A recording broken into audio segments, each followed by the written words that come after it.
കാസർഗോഡ് ആദൂർ എരഞ്ഞിപ്പുഴയിൽ കുളിക്കാനിറങ്ങിയ 3 വിദ്യാർത്ഥികളിൽ ഒരാളുടെ മൃതദേഹം കണ്ടെത്തി 2 പേർക്കായുള്ള തെരച്ചിൽ തുടരുകയാണ്. വിവരങ്ങളുമായി ജോസഫ് അഗസ്റ്റിൻ ചേരുന്നു. ജോസഫ്, എങ്ങനെയാണ് ഈ കുട്ടികൾ ഒഴുക്കിൽപ്പെട്ടത്?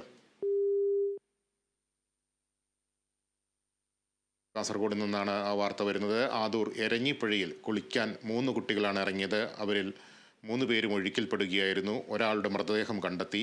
മറ്റ് 2 പേർക്കായുള്ള തെരച്ചിൽ അവിടെ തുടരുകയാണ്.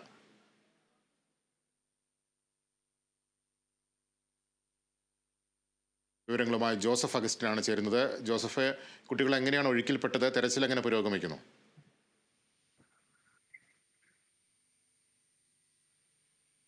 ലിബീഷ്, ഇന്ന് ഉച്ചയോടെയാണ് ഈ സംഭവം നടക്കുന്നത്. കുളിക്കാൻ ഇറങ്ങിയ വിദ്യാർത്ഥികളാണ് ഇത്തരത്തിൽ അപകടത്തിൽപ്പെട്ടത്. അപകടത്തിൽ 3 പേരാണ് പെട്ടത്.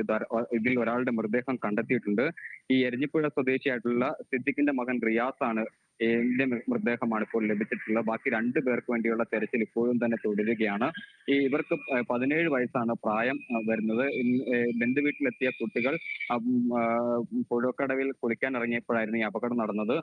ഒരാൾ ഒഴുക്കിൽ പെടുകയും പിന്നെ ഇയാളെ രക്ഷിക്കാനുള്ള ശ്രമത്തിൽ മറ്റ് 2 പേർ കൂടി മുങ്ങിപ്പോവുകയുമായിരുന്നു എന്നാണ് പ്രാഥമികമായി ലഭിക്കുന്ന വിവരം. എന്തായാലും ഫയർഫോഴ്സ് അടക്കമുള്ള സംവിധാനങ്ങൾ ഇവിടെ എത്തി തെരച്ചിൽ ഇപ്പോഴും നടത്തി വരികയാണ്. ഒരാളുടെ മൃതദേഹം ഇപ്പോൾ കണ്ടെത്തിയിട്ടുണ്ട്. ഇനി 2 പേരെ കൂടി കണ്ടെത്താനുണ്ട്. ഇപ്പോൾ മരിച്ചിട്ടുള്ളത് എരഞ്ഞിപ്പുഴ സ്വദേശിയായിട്ടുള്ള സിദ്ദിഖിന്റെ മകൻ റിയാസ്, 17 വയസ്സാണ് പ്രായം. ഇനി കണ്ടെത്താനുള്ളത് ഈ എരഞ്ഞിപ്പുഴ സ്വദേശിയായിട്ടുള്ള അഷറഫിന്റെ മകൻ യാസിൻ, 13 വയസ്സാണ് പ്രായം. മജീദിന്റെ മകൻ സമദ്, ഈ കുട്ടിക്കും 13 വയസ്സാണ് പ്രായം. അങ്ങനെ 2 പേരെ കൂടി കണ്ടെത്താനുണ്ട്. എന്തായാലും കൂടുതൽ ഫയർഫോഴ്സ് യൂണിറ്റുകൾ